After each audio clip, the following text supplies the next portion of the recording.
right, welcome back to The Devil in Detail, the Grendel Reread podcast. I'm Eli. I'm Ben. It's our 54th episode. Say hello, special co-host.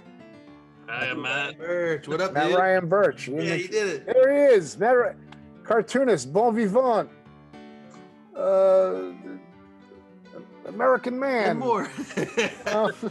Welcome, Matt dude. Ryan Birch, welcome. Tell us about yourself and Grendel, and it's your show now.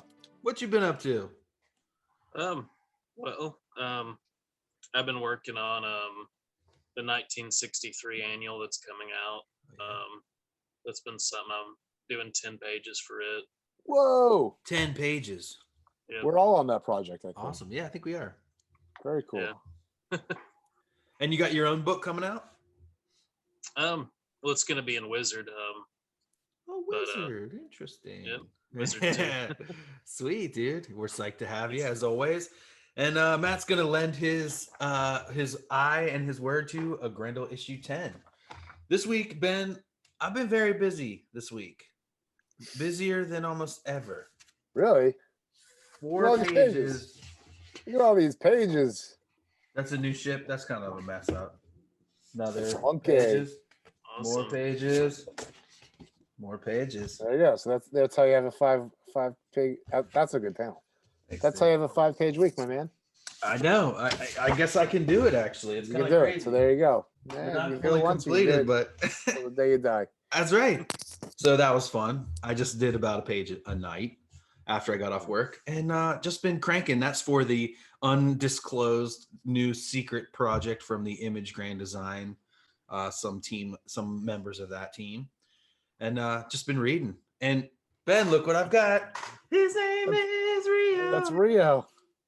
I finally got it. That's the Kamiko one. Wow, it's silver foil. My God. Well, just the name. Embossed just the- silver foil. Yeah, this is the softback. It is from the Adelaide Stevenson High School Public Library, the Yeah. high school library in Prairie View, Illinois. But it is pretty awesome looking. It's the softback. There was a hardback. Doug Widley, we were talking about it because there's an ad in the previous Kamikos and this Kamiko for this. He is the creator of Johnny Quest, and he did like a side project here, Rio. So, boom. That's I awesome. remember hearing about that. And What then about you, Ben? I in the week that I spent thinking about Rio, I found out that I think there's a Marvel graphic novel format album, sequel, follow-up, reprint, Oh, really? something like that. Yeah, Interesting. with someone helping him do something, probably, right? Hmm. Like Doug Mensch or something. Doug Munch. Munch. I'm good. I didn't draw that many comics because I dedicated my week to tie-dyeing. Oh, I'm wearing one of my efforts right Oh, interesting. now. We spent a lot of time tie-dyeing in the backyard. I drew 3 pages. I did a bunch of sketchbook work, which I rarely do, but it Nice, was dude. very enjoyable. No, when I got out of college, I did like 10 sketchbooks in a year. I was working in an art store, and we would doodle on All the day. job all Yeah. day. Like that's what we did. Your job was doodling. It was fucking great. Yeah. Yeah. And so I filled up 10 sketchbooks.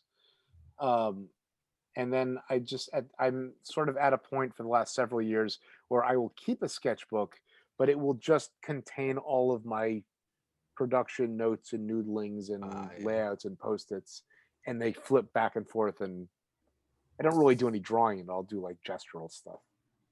That's it. That was my week. But I think I went through maybe 3 or so pages of inks on Oh Fuck Why number 2. Very nice. Very nice. It's not, you can take some time off every now and then for the old Yeah. family there, Ben. You know, no problem. Just, I'm lucky you to know, get a page a week. a page a week. Yeah. Is it graphomania where you're like, it needs more here, and you can never like find yourself an ending, or? Well, pencils is like the most difficult for me because you're just arranging everything like a director in a way. Sometimes I overthink. I think when I did Image Grand Disaster, I think I did like thumbnails. I probably did some like 3 or 4 times just to get it. I wouldn't say I'm a perfectionist, but pencils take the longest for me, and then inking is just, I can and kind of just hammer that out. That's my favorite part. It's easy for me. Yeah, gotcha. I feel like I'm an I'm the underthinker. opposite. Yeah. It all kind of comes out. Underthinker. I just do it once and then just go for it. And then whatever issues are there, I'll just over here or do it in post. Well, the best part is no one stops doing their work. So when you look at it every 10, 20 pages, every 1, 5, 10 years, and you get better, then you know it's all, you're doing it the right way. If you're getting better, then you're doing it right. That's the only, Exactly. As long as you're working, something's happening. Yeah. Speaking of people getting better at their jobs, let's get into this podcast about Grendel. Two in the box, ready to go. Any fast, any slow. Yeah. Vivat Grendel. It's like the devil is my best friend. On the roads with the pen to the fork end, or till time end. Like Orion, Jupiter, my kin, bloodline private. We control the whole shit. The wolf won't beef, then we feast off the rip. Behold the devil in detail. Behold the devil in detail. All right, we're back. Thank you for that killer intro, Manus and Laserdisc. Always a pleasure to hear your voices. So here we are, issue 10 of Grendel. Devil's Legacy. Yeah. There's only 3 issues Devil's left. Legacy. Ben, it's pronounced Grendel, okay? Not Grendel. Grendel. Grendel. Look at this Grendel. cover. Wow, Panders. Whoever Mhm. else. Killing it. Oh yeah, is there anyone else? No one else credited. They always put little extra details or context or little extra spin to help clarify like the intent and the content of the issue. I Yeah. kind of wonder like if Matt had sort of a hand in like art directing or helping them stage Yeah. these covers. I love the like ink blotchiness of the sky and the ground and stuff, like the textures that he put on the wall. And like I'm always starting to like really pay attention to these like little background like labels and paintings and shit. Like this wine is pickled lung. Yeah, so weird. So Yeah. so I like thought that gross. was odd to me. Yeah. And what about this? Nominated for 2 Kirby Awards, Best Series and Best Continuing Series. That's really Go, cool. Matt. Brian's napkin is monographed. I saw that. Also But wait, isn't he weird. at Argent's place? He's at Argent's house, but he Argent just has either a brought set. his own or Argent made one. He has a set of every first It's of an every alphabet. letter. Right. And then so for his guests, he's like, grab the B for me, will you? Yeah. There's not really much like narrative content on the back cover. It's Christine in her like Andrew Dice Clay jacket Yeah. and Ginny. Virginia in her Andrew Dice Clay jacket. It's the dice days, baby. It's so funny. There's not a lot like this is very reflective of the issue where it's like, oh, more people having conversations in apartments. Yeah, The thing that I wanted to say about this cover that goes back to the very beginning for me is you can really see like the blue line at its like at its like grimiest, because like it just looks like a straight up photo of a watercolor painting. True. Yeah. Very cool. Nice job, y'all. And it probably is one of those like they painted from the background. That's what you mean. The Yeah. blue Yeah, it line looks method, yeah. It's like media, like more than one Mhm. media for coloring. It looks like. Done. And then right inside, we get another one of these amazing Gumby Summer Fun special ads. Man, fuck summer fun. Winter fun is the one. If summer fun was anywhere near as fun as this panel of Gumby as Long John Silver, I wouldn't be saying that. But that's not the case. I like that they had to have this star, like Frank Miller tackled the Dark Knight star, indicates trademark of DC Comics. John Byrne grappled with the Man of Steel. It's funny. All right, so as we start the issue here, as we begin, we've got BLS waking up from a crazy dream about, I don't know, a judge, some ketchup-covered people. I think that's a him. No, monster. it's not a gavel, it's a corkscrew going through his back. Oh, you're right. And he's getting like ketchup, and maybe Yeah. he's like worried Argent's like about to eat him, covered in ketchup. Yeah. And you can tell it's BLS not only because of the hair, but he has his Band-Aid. his Oh, yeah, you're right. Nelly, his Nelly Band-Aid. His Nelly Band-Aid. He's like, Grails! He wakes up, Grails! And he's like, what? All right, This is a fucking crazy, surreal panel of waking up from a love dream. it, yeah. And it's almost like a little foreshadowing here with like the Grendel mask and the fork. Foreshadowing. Yeah, it's funny. When I looked, the hidden fork is really cool. The sound effect is super cool. When I was looking at the faces in the top left, I was, there's like, is it supposed to be BLS and no, I think it's the cop Zero and Riley, Riley and Arjun and him getting prepped to eat. Yeah, it's crazy. Really, really crazy. It has a super surreal, heady panel, and then the bottom two looks like Mary Worth or like a web comic from 2010 or something like that. I like how his arms on the like panel border, like resting on it. Yeah, the screen tone work in Kimiko is great. It's very dark, but it has that bounding line around it. That's like a very Dave Sim kind of thing. Oh, and they cut it out in the Dark Horse to put the like chapter 10 Devil on Edge thing in there. They cut It's crazy. It's crazy, and the difference between the two is that BLS is in Dark Horse. His Band-Aid is like a bruise, like his Pander brother cheekbone in this panel has been interpreted as a bruise. As bruising. Matt, tell us about you and Grendel. How did you come to this franchise, and when did you read this one specifically? So I actually discovered Grendel. My older brother, he let me borrow, I think it was Devil by the Deed. Wow. I was probably 12 or 13. Oh, man. Wow, nice. Image Comics, and I didn't really get it. I thought it looked interesting, but I didn't really get it. Later on, in probably the last 3 years, I started picking up these Kimiko ones. I found them in dollar bins, and I probably finished reading this complete series last year. Like the full cycle, or like just the Devil? Oh yeah, the full cycle. Nice. The Kimiko ones. Okay. Up to like the 45 or whatever, 52. I think, yeah, it goes to 40. So I read this whole thing. I got the older issues as well. I just kind of grabbed when I could, but nice. It's definitely really amazing to read now. Yeah. As a whole, it's fun to go back and check back in with all these, and then like the added knowledge that comes with like us talking about it every week too, and like being steeped in it, I find is like super cool. You don't have to read them too much in order either, but it's cool to read them in order.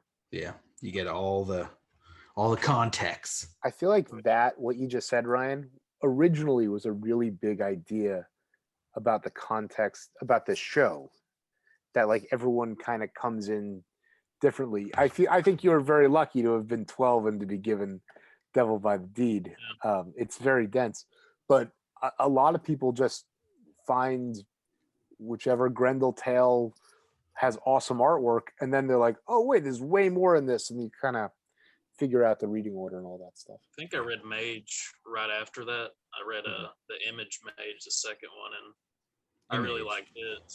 Yeah. This I had those Image collections too first before I got the Singies. Yeah. Cool. I like how Ginny's got to take off her giant earring to talk on the phone here in the bottom right. That's funny. That's very 80s. It's like a nice detail.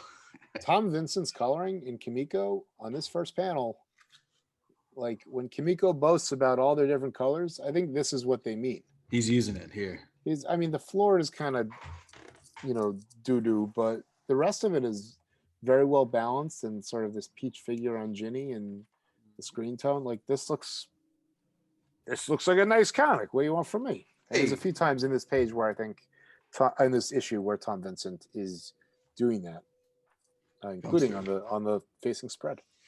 All right, so we turn the page, and then Ginny, their conversation continues again, talking in apartments. She's like, "Where's she? Didn't check in. Like, where's Chris? Like, she's not talking with you." She's like, "Not here." And he's like, "Wait a second, she didn't check in. Like, all right, you got to pick me up. I'm coming with you."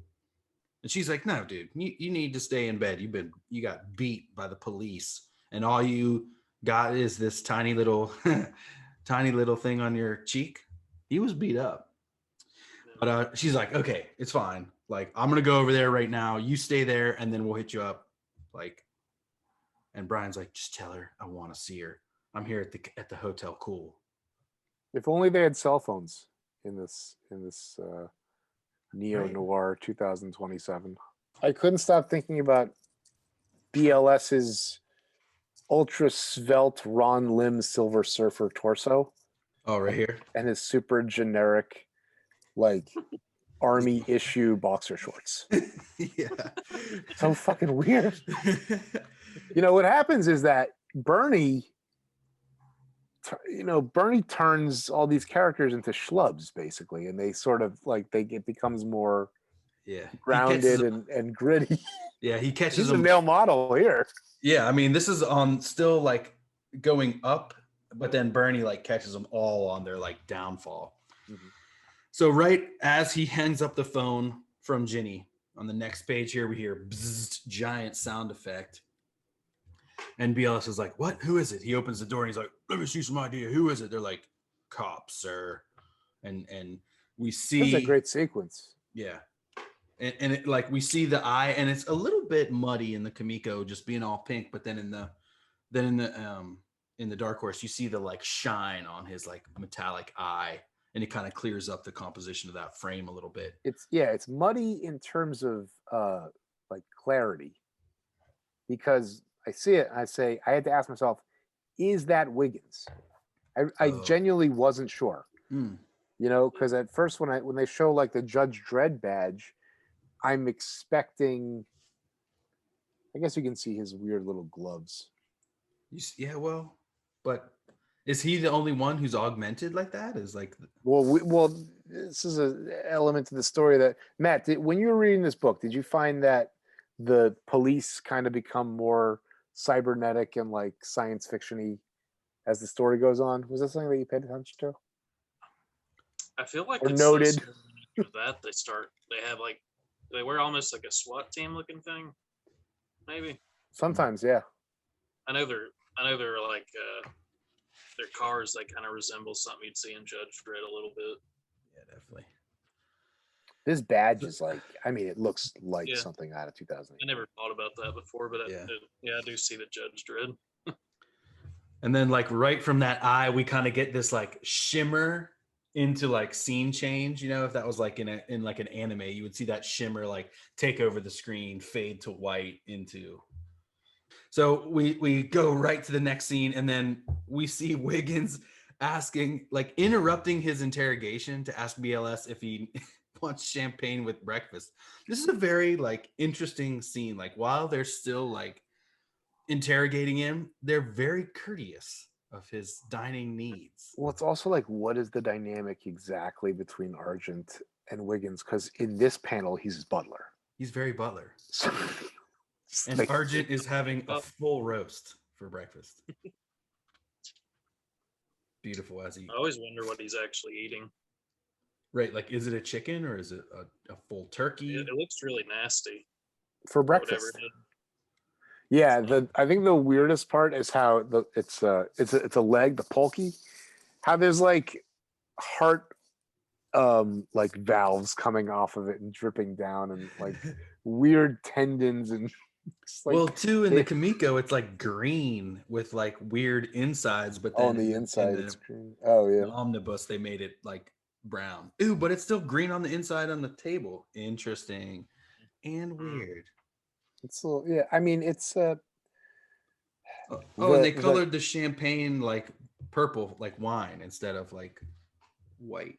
well, he's having the poached lung or whatever it's called, the pickled lung. You're right. Yeah, the splut, the crutch as he bites it is I'm not a fan of the sound effect, but the panel is super visceral. You don't need the sound effect when the image you is got doing all that that. teeth and the Yeah. splash. Yeah. All right, so it turns into just like them interrogating him more and more. It's like, what are they trying to get out of him? But then we kind of see that they're just kind of like biding their time a little bit. And they're like, oh, is that from when you got beat up, or what happened on your face? And he's like, oh, I was drunk. I fell in the shower. What do you think of this there, MRB? I think it's interesting that Argent, especially in this issue, he looks even more monstrous to me. I mean, he does resemble a man still in the series, but it's almost like they're trying to make him even more disgusting. And I think despite that, like, Brian's really done with the interrogating. He's starting to get fed up, as you'll notice. Yeah, he's going back and forth from interrogation to interrogation, and like He's on Team Grendel. yeah, even though He like totally buys it. All the murder, like, it's like, this is for a good reason. Fuck the police. and he's like, come on, he's like, I still got a few questions. Like, you're a friend of Miss Spar, and this concerns her. And Brian's like, wait a second, no, she's not. And they're like, and I love it. Wiggins is like, no, she's not dead. Eggs, but then maybe she's messed up. You know, he's still like offering eggs. And again, Yeah, like you do this see panel, don't show this panel to Eric Larson. He'll flip his shit. Why? With the rear form being the one that breaks out of the panel. This tilted rear 7/8 on BLS is magnificent. Yeah, that's a tough one. What a fucking angle. That's hard to draw. Yes. That's like not how one would do it, right? That's like, let's find the hardest way to do this. Yeah. It's cool. Diana gives a little elucidation to like what each pander does at the end of this. Cool. In the letters column. I'll read that when we get there, but it's just interesting to finally know what the breakdown of work is. Anyway, Brian, this facing spread, the drawings of Wiggins, on 5. The Wiggins drawings are really crisp and clear, and he comes alive as a character in a way that like BLS doesn't like really ever. There's so much character on Wiggins and his power, and since this is done plot the script, there's different layers of things going on in the storytelling, based on whether you put yourself in the headspace of the panders who are making it happen and telling one story, and then Matt gets it and has to filter this storytelling through whatever his process is of making sure that the script pairs in the way he wants it to. Yeah. I mean, Brian, I like his drawings. He just keeps being like bullshit. And then Wiggins is like, bullshit on you, as he's got like egg yolk dripping off his gloved hand with this amazing duo shade, what's it called? Yeah, that's a nice fade. There's two screen tone fades. The one on the Argent Chair Rise is fucking awesome. Oh yeah. That's how you do it. And it gets totally washed out in Dark Horse. Well, it goes straight from like a solid black into the dot pattern, and then it's just like everything is too dark in these Argent panels. In the Dark Horse or in the Omnibus, it's like they probably were like, I wish we could take out the screen tone, but yeah. And so here's where you're talking about, Ben, how like some of the time he has like a wheelchair, and then other times now he's got like this Professor X like flying. He straight up floats 5 feet in the air. Yeah, he goes over the table and then and he's like, yeah, you're right. Excuse me. He's like, you better be truthful. And he's like, God. And then I really like that panel of him in the chair. It almost has like a Rick Leonardi, John Bogdanov, like X-Men kind of flair about it. Yeah, I mean, for real. And he's I like, feel like his wheelchair has like a rocket on it or something too. Almost. Yeah, that's later. Yeah, it's got to. It's yeah. crazier like the next time. Yeah. The smoke like pluming out of it. Yeah. Yeah, and that we these sci-fi production design things, them ramping up and becoming more elaborate and funkier and more Terry Gilliam Brazil as it goes on is like I do think that the way the way that I'm reading it is that that's the psychodrama, that as the try as you might, you can't escape the aggression that's in our society, that's in our very nature. Occupying everyone. Everything gets distorted because of it. So except for maybe the stalwart Miss Ballard, as we see on the next page. There's Ginny zooming over to Christine's place to check in on her. She buzzes the door, and here we go. Well, hello, Regina. Good to see you again. And we see Miss Ballard, the old Doubtfire. Hello, Jovenia Doubtfire. She says, Mrs. Ballard, how good to see you. And so, I mean, she does look like Mrs. Doubtfire. She's dressed. Well, she looks like an old woman, whereas in her first appearances, she looks like a hot young woman dressed as an old woman. Oh yeah, which is amusing, in its own way. The her shoulder pads, yes, are humongous. Hey, they're protection from the police. You got. Yeah, right. Look at this. It's 221100. There's 6 digits in her door number. That's very like Blade Runner. That's high rise. Yeah, I thought that was odd. I noticed that too. Maybe it has like a coding, like you're on the 22nd floor and it's the 1100th apartment on the 22nd floor. 22nd floor, hall 11, apartment 0. She probably, and also the apartments are enormous. These are Hunter Rose suites. Yeah. I like how in this last panel, we finally get to return to the character trait that Ginny's best known for, at least when she's introduced, right, which is being a man eater. How are the guys? Hey, maybe that's the Canadian influence on the script. Oh, maybe. How are the guys? Gorgeous, stylish, rich, gorgeous, plenty. Double gorgeous. I mean, that's like her only character trait, besides being unflappably loyal. Right. That's true. I mean, and because that's like her column in the newspaper, and that's like her entire character is like womanizer. Wait, mananizer. 80s excess. Yeah. And she's like, is she up? Next page, and then she's like, nah, it's too bad she's not up. And then anyway, how have you been? She's like, oh, strange without answering. And then the second panel here on page 7 is kind of cool. You see her like her path that she had taken. Yeah, this is Bill Keane. Family Circus. Yeah, exactly. Ginny came in, took her coat off, sat down. Mrs. Doubtfire picked up the door, went back to the kitchen, got tea, and then now X marks the spot of where tea will happen. That is a very strange way to use that device, but it's like we saw that action already. Like this. The part that I like is that there's like a hard turn at the sink. There's like a triangle shape, and then she kind of like bounces off. Like I like that part. It's very weird that there's those 4 arrows that lead to an X. That's where she's gonna go. Okay. Oh yeah, that's where she's on her way to. Yes, she will go there. Okay. She's got the tea, and then I love Miss Ballard. This like triangle flower vase floaty accoutrement here. Oh my god. I thought that was really interesting.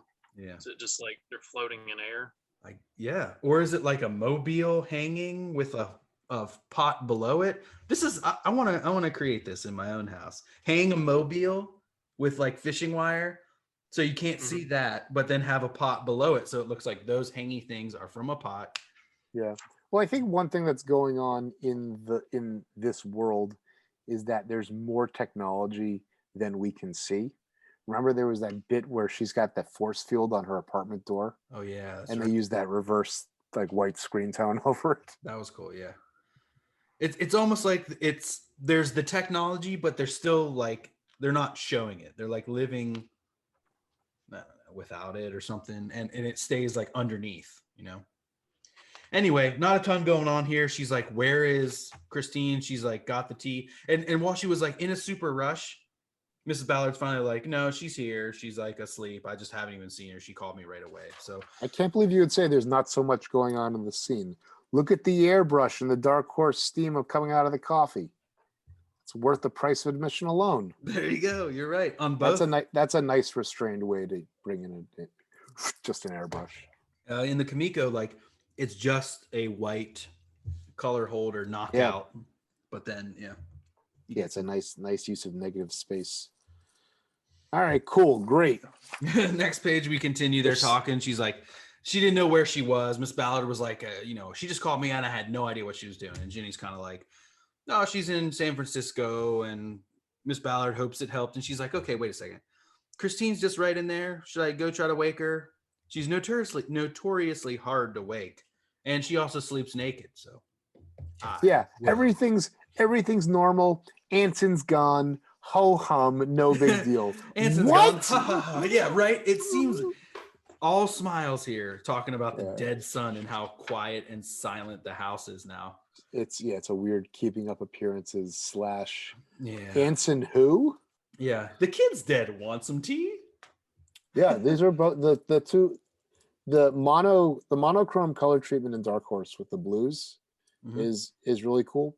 Tom Vincent also balances this like pistachio and yellow quite nicely. It's just like it feels like there's from both versions there's more mood like occurring more frequently within the color. Yeah. And I like these kind of vanilla ice going on the wall behind her in panel 1. That's the poster. So, yeah. Straight out of Funky Town. All right. So so she's like, I'm gonna wake her up. We're back on 8 now. He's gonna wake her up, and then we flash over to Argent. What a great panel in Kamiko, especially. You got some screen tone, you got some distortion, you got some color distortion. You got really gross Boglin looking Argent. Have you noticed that both Argent and Wiggins's lips are the same color? Argent's lips. Kamiko, they are. It's so weird. Argent's lips are like a little more purple in my floppy. Yeah. But Wiggins's eye and his lips are the same. Wiggins is like Gordon Gekko meets Cable. Exactly. Kano from Mortal Kombat. He's like Kano. Kano Gecko. Yeah. He still kind of reminds me of somebody who wouldn't look out of place in like a new wave band in the 80s either. Oh yeah. I can With the see suspenders anyway, and shoulders. This entire book is a new wave band. It is, and I like it. Yeah. What's that? There's a name for that genre now where it's like something wave, like Vaporwave. Vaporwave. Yeah. It slaps. That's what the kids would say. It slaps. So they're continuing. Like Argent's like, so you admit that it was Detective Riley who gave you the wounds, and he's like, dude, like yes, but like we argued and like she left. It's like I've seen her, but it's like what even happened? This is just my relationship with a woman. Like I don't understand what you're trying to get at. And he's like, you know that there's something.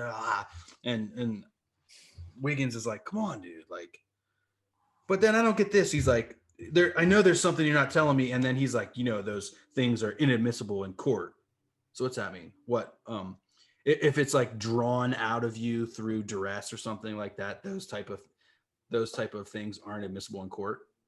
I mean, maybe. I think the key takeaway here is that BLS is like channeling that Christine entitled cockiness. Yeah. Nothing matters. The only thing that matters is that I come out of every interaction on top.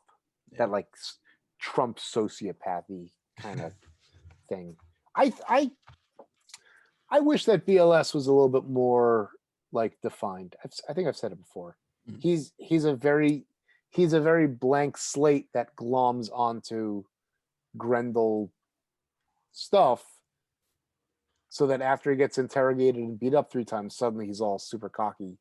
Like, yeah, right. You would think the things that are like breaking him down, but they're actually like building him No. up.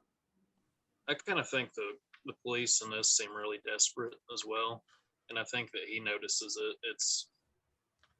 And I think part of what he may have meant when he said it's inadmissible in court is I don't know if it's you're threatening somebody and beating them up, and it's anything could come out of my mouth just to make you stop doing this. So Right, exactly. possibility. All right, moving right along to the moment we've all been waiting for. Yes. Oh, The yeah. rocket He's like, wheelchair.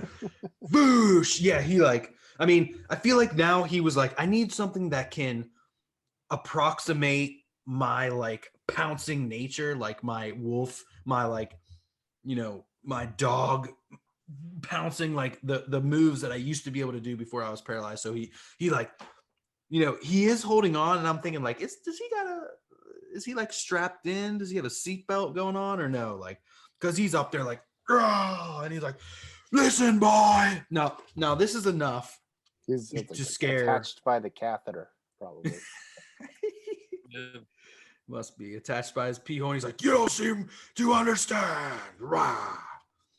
This would scare me. This would put the fear of Maslin in me for sure. Well, they've said he's scary. Yeah. Ginny says he's scary. They've all seen him, and I'm sure some slobber hits Brian in the face here for sure. He still doesn't look scared when he capitulates. He's kind of like, he's like, what the fuck? Yes. So I mean, it does kind of reinforce the feeling of like Argent is not as scary. He's not like what he once was. He's not this. He almost is like laughed at in behind closed doors or something like that, because he doesn't have the abilities that he used to have or something like that. I like his proton pack. Exactly what I was thinking. It was exactly what I was thinking. Like the color treatment in Kamiko is really nice. The two the two magentas, yeah. But in the trade, I mean, it's really very much more proton packy. You get the color of the pack. Yeah, you get the yellow and black on the stripes there, and you get the phone cord yellow. All right, so we go from one moment we've all been waiting for to the next moment we've all been waiting for. Bare bosoms, finally. Bare bosoms, yes. And now the Panders mentioned it in that Back Issues magazine, and when I was chatting with them last week, that they did experience some issues with this. Like in the newsstand version, there was some pressure to like take it out, and maybe that's why it's kind of like just the details. You don't get it too kind of like it's in the shadows. Yeah. The fade dot screen tone has been used a few times in this issue, a few times in this series. This is probably the best use of screen tone, and it's not just because of the bare bosoms, but just like the fade and the negative space and like the white as a color. You look at the way it gets treated in Dark Horse, and it's like, man, like it wasn't broke. Like, yeah, they take the white completely out in the omnibus. Yeah. Anyway, so the whole point of this page is for this screen tone torso. Like everything else is, is a few rungs down in terms of interest. Yeah, and so again, it is really like two interrogations going on. We're following Brian and we're following Christine, and they're both kind of getting like grilled a little bit, Ginny's kind of like trying to figure out what's going on, trying to figure out what she did last night, where she's been. But she was like, I was just out late. I was pissed, and I was, talking with my lawyer. It's fine. Okay. Great. Yeah. And then it would be great to be friends with this person. Yeah. It's like, how do you stay so committed? How do you stay so fit though? That's just what I want to know. She just has good genes, All right. You like t-shirts? Yeah, I like t-shirts. Look at this, dude. You got this one? No, see, this is another. Now, I will say that the price of Matt Wagner t-shirts, I have like a search saved on eBay.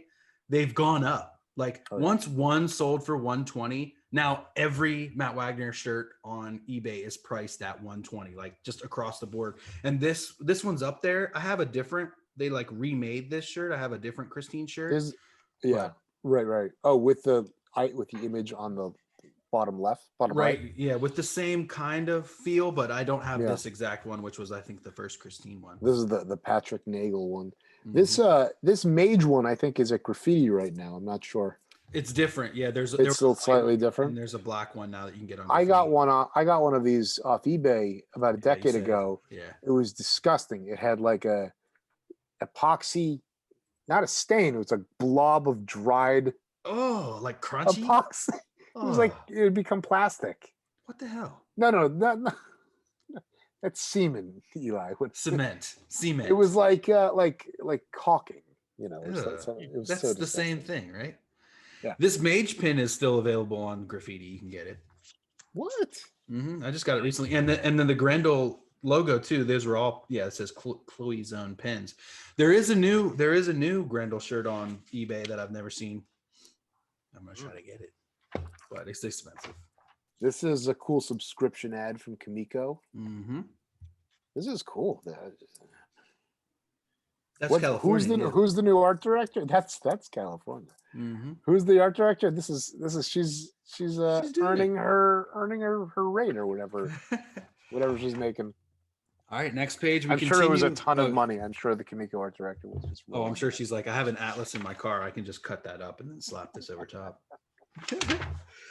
Continue next page with the breakdown. You know, Ginny's like, lawyers are tough, but they can be bought. You know, like saying that, you know, if your lawyer is going to stick up for you in court, I'm sure you just paid them, you know, because they can't testify, but they can just say whatever you buy them. I love this clock. It almost looks like it's like a metronome or something. Or like it's some of that military spy tech that she had earlier. True, yeah. And she's got one of these cool, like old school looking lighters. And she fires up a stogie, and she's like, dude, look, I was there all evening. I came back around 12 in my very well played story. When is she going to have her moment of like sustained grief? Like Christine? No, she's working so that she never has to. Right. That's like the whole point is like That's the she'll point of the never book. face it. Yeah. Aggression is how she faces. Yeah, by murdering 35 people. So then they gal pal around on the bed. Mm-hmm. She's like, am I innocent? And she's like, I'm no judge, but of course, yes. You know I'm on your side. And she's like, I knew she was. They laughed. Dear, sweet, innocent Ginny. It's just very odd that all these pages have the same layout style. It's all horizontal strips. Mm-hmm. But this scene is just 3-panel tiers. Nothing fancy, you know, a panel break here and there. But it's very simple stuff. Mm-hmm. Okay. No big differences. And again, it's really like, I think it again is like the calm before the storm of like the final 2 issues, you know? Mm-hmm.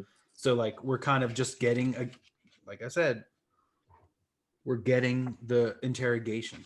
And so we turn in the next page, we're back into BLS and Argent. Dude, these staples are huge. Are the staples in your Kamiko like humongous? They're way bigger than mine. They look big. These are big staples. All right. This is why people listen to our podcast. For the staple talk. Staple talk. Staple talk.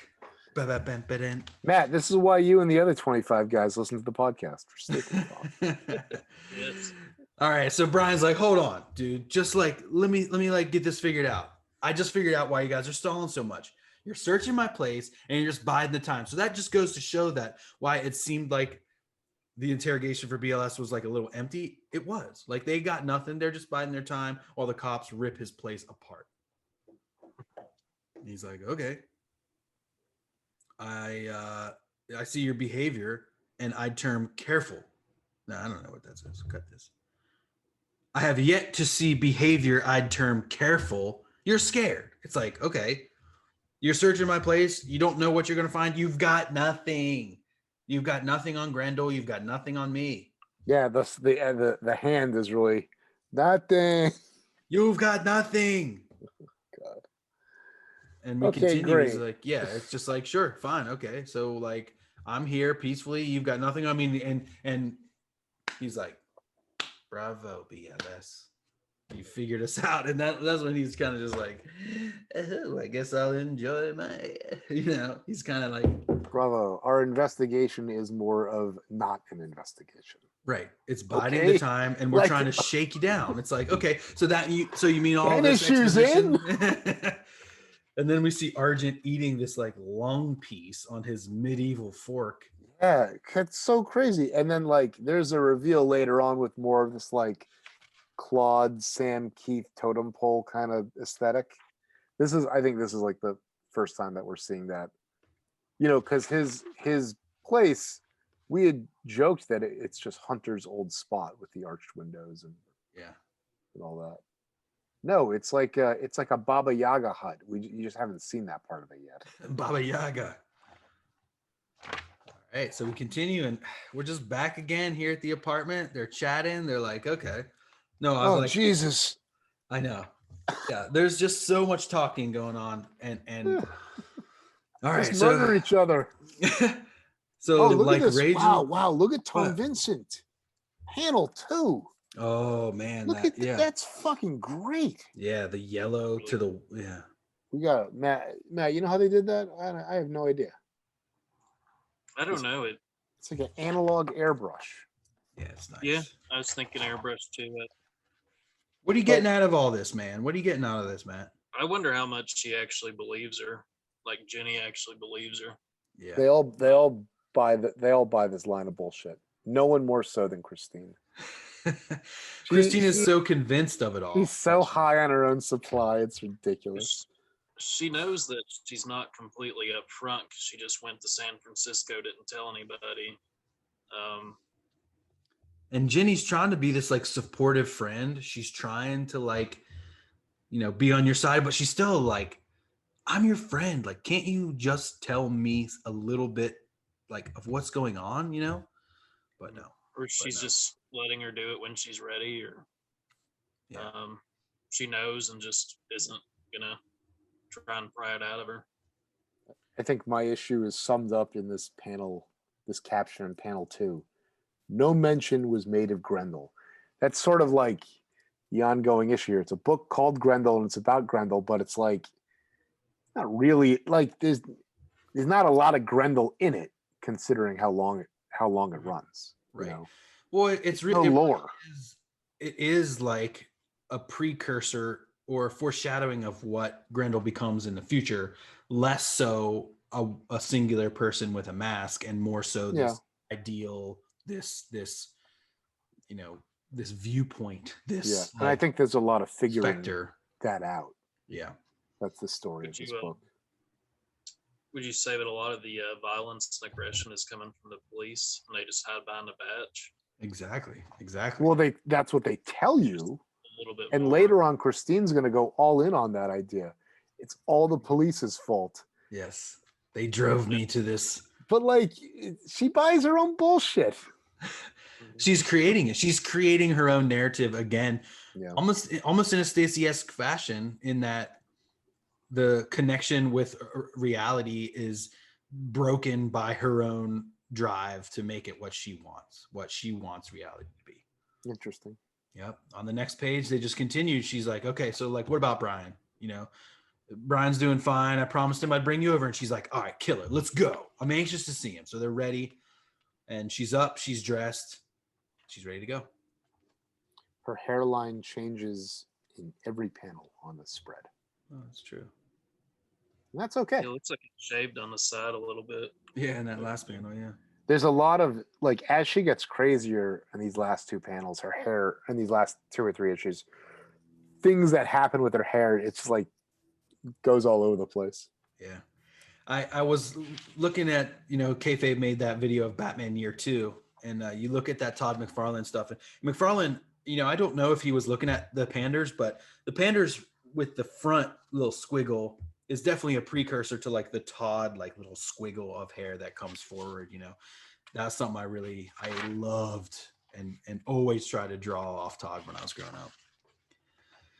All right, we got some Kamiko hype page going on. I didn't pay much heed to this. We got Johnny Quest, the continued push of Fish Police. Hooray for Fish Police. And then the next page, the dead wear clothes. The dead wear clothes. Interesting. Wait, what? You know That's what that the is? word. Well, I was trying to figure it out. Nah, I didn't search that. It's almost kind of like Either, but like that'd be an interesting brand name because it's like dead wear. But then when you say it like the dead wear clothes, it's like, dead people are wearing clothes. But anyway, all right. So now It's funny because it's one of the most elaborate of like the fake things. yeah.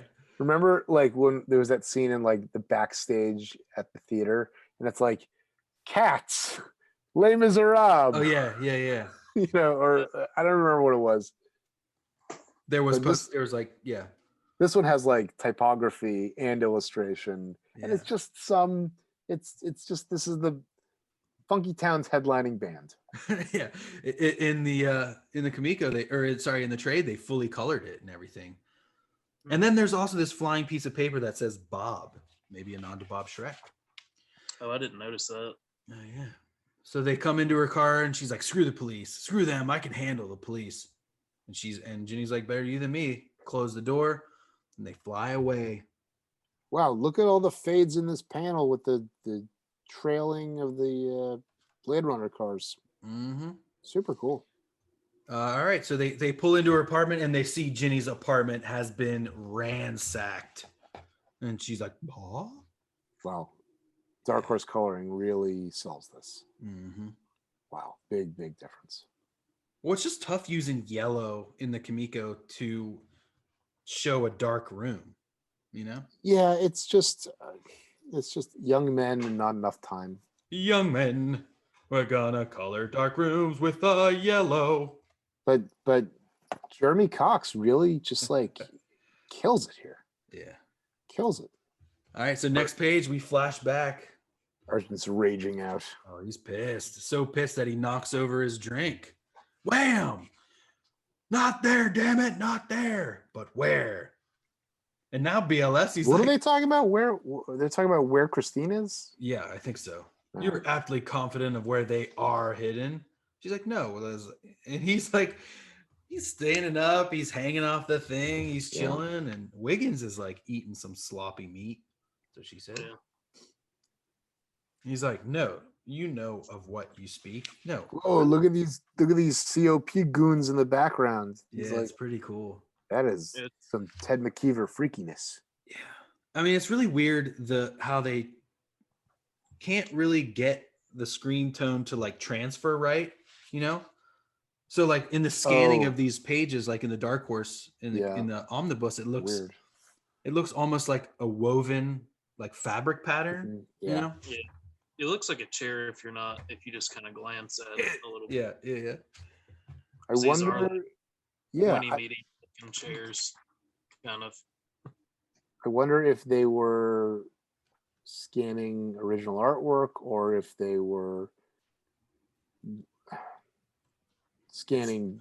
I don't know. You wouldn't tough to scan know. the comic and then desaturate it. That doesn't.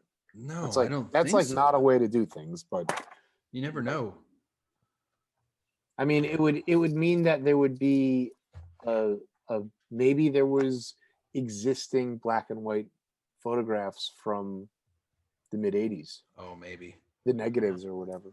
Yeah, and I mean, and maybe they couldn't remove the screen tone. Yeah, you know what? It makes more sense that there's like photos or something, photostat. Because they're all grained out. The gauge is different. It just doesn't look quite the same. Yeah. This second one with Argent raging out is probably my favorite of the Jeremy Cox ultra dark treatments on Argent. Yeah. Like with the cool like purple, red, blue background. Like he finally looks good in these shadows instead of like obscured, like not getting to see Jay Geldoff's work. The shading that the Panders just add in is so great. I mean, I think it's almost Kirby-esque, very much. With It's very graphic. Yeah. Yeah. All right, so Brian's Although that might be Geldoff. You think that's Geldoff? I think that's it. I think that's. Pander art. It might be, yeah. I mean, if you compare the last issue to this one, the way that they ink when they're taking more time, it would seem. The way that they lay down those textures and shapes. Because the last issue is completely different from this, which is what the majority of the book looks like. Well, you can check out a lot of the Pander's original art on their Etsy page. So if you go to Etsy and search Pander There Bros, you they go. have a ton of original art. There you go. Some of which may be in the Grendel zine forthcoming from the Oh, Devil nice. and Decal team. Matt, here's one of your silent pages. 20. Mm-hmm. Yeah, I really like this page a lot. Just the him standing behind the candles. Very Castlevania. It's almost like they just gave up. They're so desperate and they can't get anything out of Brian.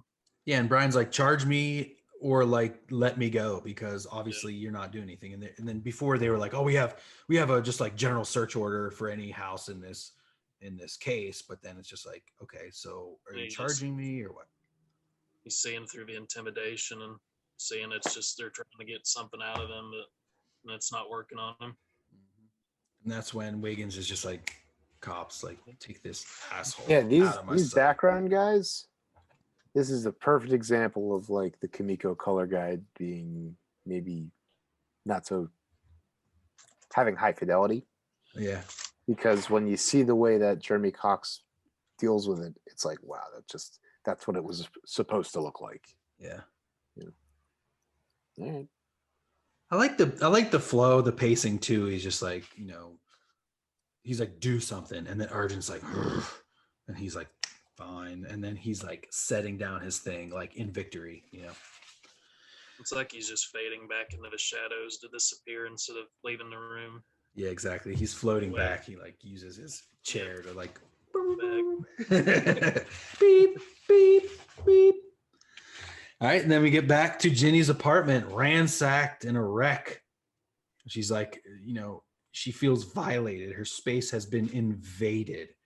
Even the hands on her clock have boinged out on the wall. It looks like her couch has been ripped. The springs are popping out, and even her pant book is thrown on the ground. And this photo of her parents. Maybe that's is about shattered. like a book about aerobics. Most likely, I would agree. Yeah, that's Andrew. That's Andrew who would stay at room 666 of that hotel. You remember him? He's a big character in the story. What are you talking about? Her father, Andrew, in this cracked photo. No, he's in the book. He sure is. Andrew's favorite, her hotel room. She said, I'm staying at Andrew's favorite. Oh, yeah, okay.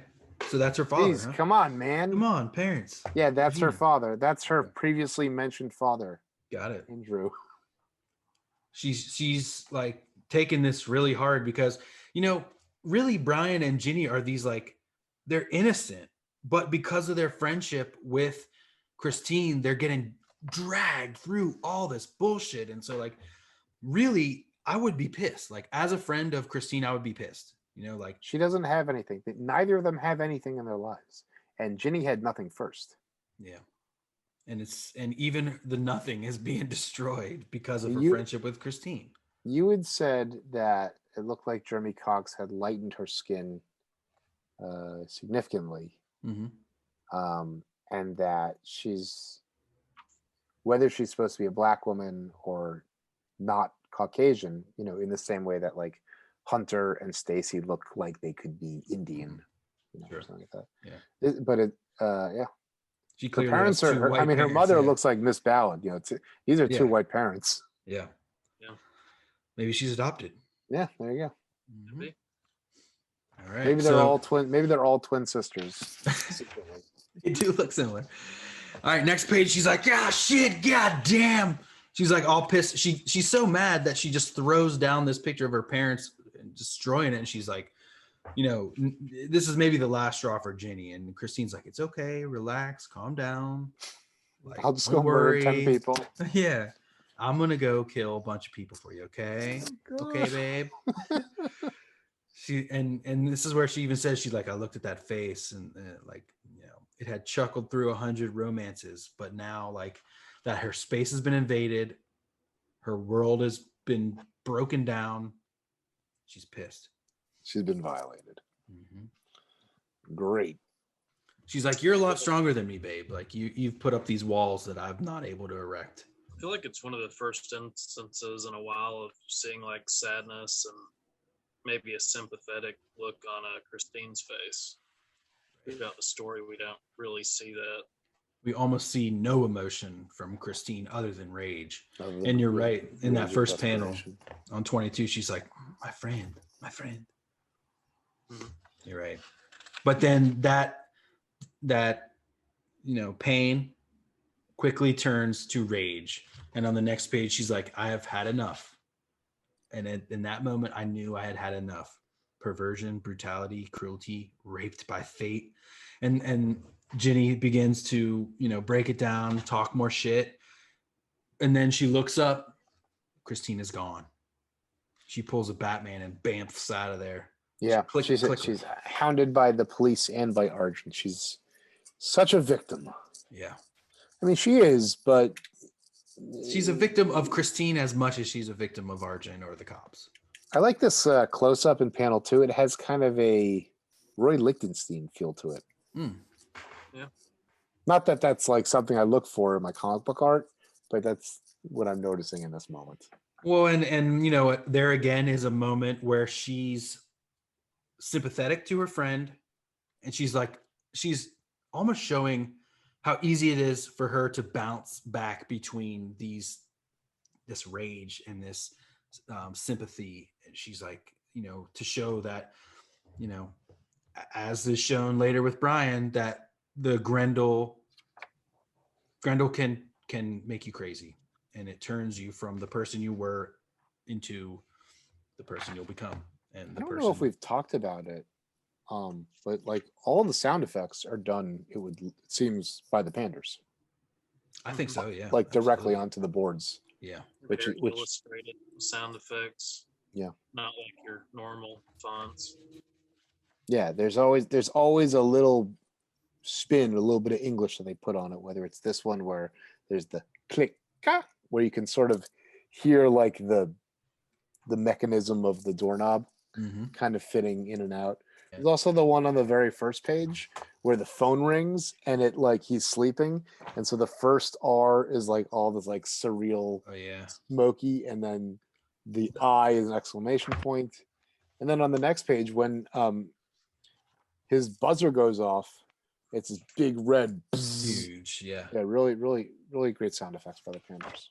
So after Christine leaves, I mean, that's it, man. Then we see Brian in another silent page. He's, blindfolded and released. And as he pulls off the blindfold, he's gone. They've already zoomed off. He's kind of cricking his neck as he walks in. Then the next page, it's dark. And all we see is light reflecting off the fork. The Eye of Grendel. The shaded silhouette. What's going on? Is that BLS in the second to last panel? Like, I don't know. I don't know why that's weird. It's maybe his eyes. The eyes are a little like blank in a weird way. I don't know. Oh yeah, that's true. In the omnibus too, they white the eyes. Mm-hmm. And then, he sees Grendel and he's just like, oh shit. And then Christine takes the mask off, and on the next page we see the embrace, and finally, like, Brian knows kind of like who's who, what's going on, and this is the next big step in the story. Brian knows, and Brian embraces Grendel. He's known. He's known. Yeah. Oh, because he saw her. His apartment. Yeah. She shows up, but this is where he knows that she's not dead. That's true. Yep. Like this is the moment. It seemed to both of them like they would, many times I'm sure, but especially in the last 20 pages or so, like they would never be together again or whatever. And now there's this moment of funk. He looks like he's been tailored by Groucho Marx or something. It's very weird. Yeah. This is where we see the breakdown by Diane. Diana, yeah. Diana's like, before we begin, the Pander Bros want to clarify exactly how they split the penciling chores, since my explanation in Grendel number 5's letter call was somewhat lacking, to say the least. Both Arnold and Jakob are integrally involved in the layout and design work of each page. The figure art, however, is primarily in Arnold's hands, while the background pencils rest with Jakob. Hope you're taking notes for next issue's quiz. Word. There's the cover. Jeez, the cover for the next one's incredible. Yeah, right? I don't I think mean, I have this. it says it all. The look on her face is unbelievable. Oh my God, wild. Screaming. Yeah, that's one. There you go. Mhm. Little sound effects in there too. Of the mixed in bomb with ticking. Yeah, those are very pandery. Inspector Gill, not just another pretty fish. Yeah, I'm sure it's a great book. Great. Oh, I think did the painters ink this one as well? This next one? I don't know. I feel like they ink another one. They ink the figures in this one. Yeah, there's a few that they ink. The big Tajiro ending. Anyway, that's our show. Goodbye. Matt, what you are a wonderful co-host. And tell us more about Grendel. What should we be thinking about as we move forward, wrapping this story up and in the saga in general? Well, I think it's interesting just throughout the story, and I don't think it's ever been confirmed whether is it just a persona that, somebody puts on, they become, Grendel, or is it a spirit? Is it, what is Grendel? And I think throughout this, especially after this storyline, it becomes a little more abstract. It raises a lot more questions. It's definitely more than a mask you put on. I think it's like with the occult stuff. Like if you want to believe something badly enough, like if you want to believe that you're Grant Morrison and that you can summon Darkseid and Orion into your hotel room, good for you. Like that's great, And I think with Behold the Devil, it was, you look at it as, was a lot of that stuff that occurs in it, is it supernatural in this universe, or is it just in Hunter Rose's head? We do have, Argent and other people, bring up, that a creature like him can exist. So there is something supernatural in this world, but it is open to a lot of interpretation. Yeah, there are other Uber creatures, and Eli always wants to see like the Civil War Grendel story. I'm leaning at this point just like more in-universe Uber creatures. They don't need to be Grendel. I just want to see all the weird, freaky, voodoo zombies and stuff like that. Yeah, I mean, we're going to get the vampires soon enough, so. Okay, we are. Yeah. I do want to show that in the Dark Horse, there's a cool, there's a nice Summer and San Diego spread where we get Diana with a bunch of different people. We got Stan Sakai, Diana with Eddie Campbell, Diana with Brian Talbot, Diana with like Sergio Aragonés and Bob Chapman, Al Williamson. We get Diana with Will Eisner. We get Diana tying some shoes. Like this is just, and we got a fun James Kochalka thing. So just the Dark Horse has got a lot of stuff and ads for like. And Will Eisner. You forgot Will Eisner. Oh, I thought I said Will Eisner. And Brian Talbot. Yeah, I said both them. I was probably not paying attention. Benjamin. If I was paying attention, I definitely would have remembered you saying. I said Brian Talbot particularly because for me, and I wasn't even listening. Yeah. And the Will Eisner photo is one that Diana gave to me to use for Wizard. Oh yeah, for her Wizard interview. Yeah. All right, cool. Awesome, good stuff. Another good merch. There's some good merch too. We got statues. Oh yeah, we got the figures. Yeah, PVCs. Merchandising. I'd like to get my hands on these PVC sets. I think they're still on Graffiti, the major ones at least. I have the Grendel one. All right, great. Yeah. Any closing thoughts about the Spirit of Aggression? Dispatches from Funky Town? No, I'm good. Matt? Where can we find your stuff? Yeah, good call. I'm on Instagram. It's Matthew Ryan Birch. All right. And you're working on some, like a new book you were telling us about? That's for Wizard. Oh, that's it's gonna be called Beyond the Sleeping Castle. Nice. If you're into fantasy or horror, especially things like Phantasm or Hammer horror films or Dracula, I think you'll be into it. Hopefully, I've never some seen people get it. Phantasm. I don't even know what Phantasm is about. It's a really great movie. It's a horror film. It borders on fantasy a little bit. Sounds There's right up nothing my alley. quite- It's one I would definitely go out and recommend. So All right, cool. Psyched. All right, and like, comment, subscribe to this on YouTube. If you we're going to start working on this Grendel zine, and so if you leave a 5-star review on iTunes or on Apple Podcast and leave a review, we're going to read our favorites on the cast, and then you'll win one of these awesome new Grendel zines featuring stuff from Matt's vault, from Diana's vault, from the Pander vault. So get in on that when you can, while you can. And you can only get one from leaving a comment or reviewing the cast on Instagram, or on Apple Podcasts. All right, y'all.